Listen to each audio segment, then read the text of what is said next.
4만불 사과의 비밀, 지금부터 풀어드립니다.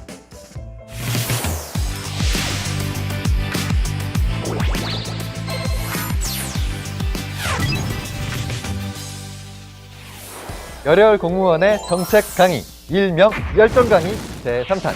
자, 오늘의 주제는 경제혁신 3개년 계획입니다.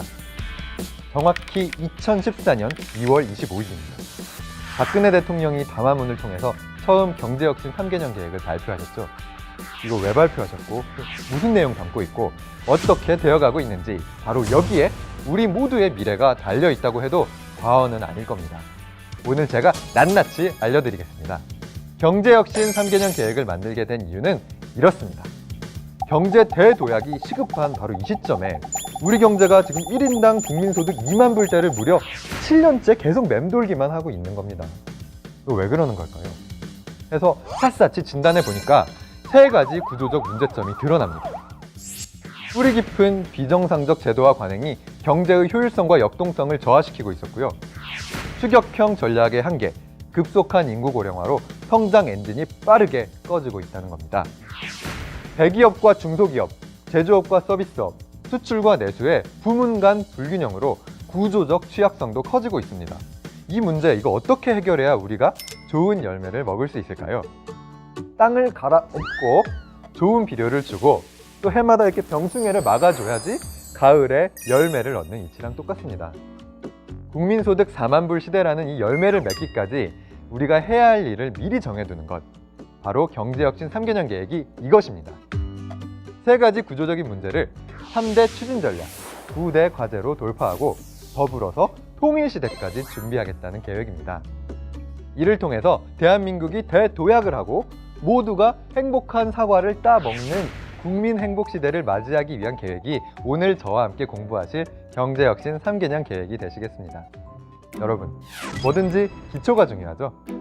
첫 번째, 기초가 튼튼한 경제입니다.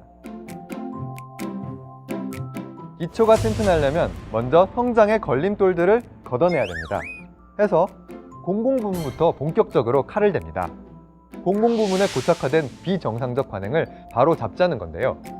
4월 이후 현재까지 벌써 205개 기관이 방만 경영을 개선하기 위한 목표를 달성했고요.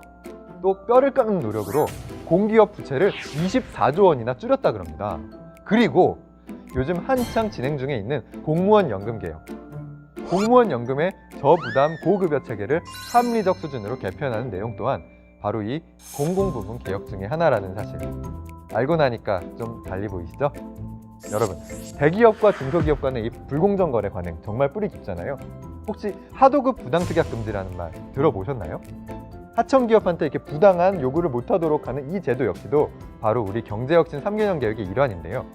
이 제도가 개선된 다음에 유통 분야에서만 불공정 거래를 경험한 중소업체가 무려 40%나 확 감소하고 있다고 합니다.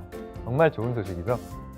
2015년은 복지 예산이 사상 처음으로 정부 예산의 30%를 넘었다 그러네요.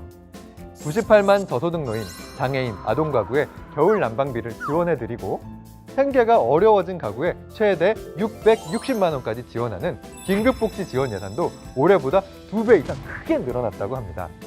경제혁신 과정에서 혹시라도 뒤처지는 분들을 위한 보호망을 강화하기 위한 계획 중 하나인 거죠.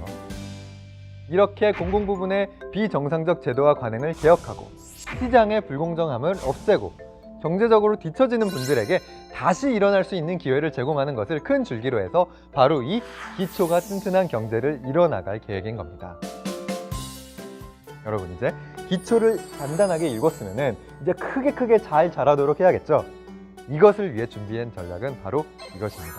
역동적인 혁신경제. 무엇이 우리 경제를 역동적으로 끌어올릴 엔진 역할을 해줄 것인가? 바로 이것입니다. 창조경제 구현, 미래 대비 투자, 해외 진출 촉진. 먼저 창조경제 구현은 국민 개개인한테 잠재된 상상력과 또 창의력을 최대한 끌어내서 기존 성장 방식의 한계를 훌쩍 뛰어넘자는 겁니다. 국민의 아이디어를 가치화하는 대한민국 아이디어 플랫폼인 창조경제타운과 더불어서 17개 시도에서 대기업과 연계한 이 창조경제혁신센터가 아이디어를 빠르게, 쉽게 사업화할 수 있게 도와드린다고 합니다. 대구는 삼성이, 대전은 SK가 전담해서 인재도 키우고 또 기술 개발도 지원해 준다고 하네요. 창업 이후의 성장과 재도전을 위해서 2017년까지 4조 원을 지원할 계획이고요. 실제로 올해 상반기에 신설 법인 수가 역대 최대를 기록하면서 벌써부터 성과를 나타내고 있다고 합니다. 그런가 하면은 이 전력 저장 장치, 스마트 그리드, 친환경 에너지타운과 같은 에너지 신산업 육성, R&D 투자 확대 등 미래를 대비하기 위한 투자는 물론이고 해외 진출을 촉진하기 위해서 호주 및 캐나다와 FTA 협상에 정식으로 서명도 마무리했고요. 바로 얼마 전에 한중 FTA도 타결됐습니다. 우리나라 경제 영토가 점점 넓어지고 있습니다. 마지막 추진 전략은 내수와 수출의 균형 경제를 만들겠다는 겁니다.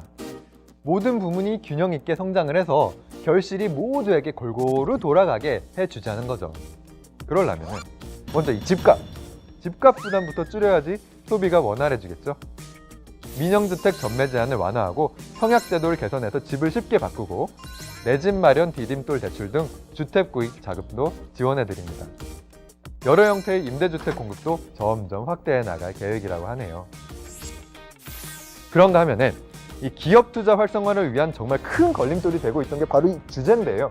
최근 불필요한 규제를 폐지하거나 완화하기 위해서 규제 총량제 도입 등 시스템적인 개선이 추진되고 있습니다. 또 이 현장의 손톱밑까지도 해소를 해서 15조 원 규모의 투자를 새로 창출해냈답니다. 투자가 많아지면은 일자리도 많아지고 청년과 여성이 일할 기회도 늘어날 텐데요. 2017년까지 청년 일자리 50만 개, 여성 일자리 150만 개가 만들어질 계획이라 그러네요. 청년에게는 일학습 병행제 등 직업 교육을 강화해서 양질의 일자리를 제공을 하고 또 경력 단절 여성분들에게는 시간 선택제 일자리가 엄청나게 공급됩니다. 올해 상반기까지 이 시간 선택제 일자리를 통해서 10대 기업에 취업한 분이 무려 6,500분이나 된다고 하더라고요. 여러분, 통일은 대박입니다. 우리 경제에도 우리 민족한테도 그렇죠. 지난 7월 달에 대통령 직속의 통일준비위원회가 출범했습니다. 외교, 안보, 경제, 사회, 문화 등 여러 분야의 목소리를 담아서 통일 한반도를 차근차근 준비해 나갈 거라고 합니다. 벌써부터 통일이 멀지 않은 느낌이 듭니다. 경제 혁신을 위해서 지금도 이렇게 열심히 노력하고 있지만 남은 2년이 우리 경제의 성패를 좌우하는 그야말로 골든 타임이기 때문에 3개년 계획 추진에 더 박차를 가해야겠습니다. 이렇게 차근차근 경제혁신 3개년 계획을 이뤄나가다 보면은 국민소득 4만 불 시대 머지않아 보입니다. 여러분, 이제 이 4만 불 사과의 비밀 아시겠습니까? 우리 세대와 또 미래 세대가 모두 행복하고 자랑스러운 대한민국 기대하셔도 좋습니다. 이상 대한민국 열정공무원 이정혁이었습니다.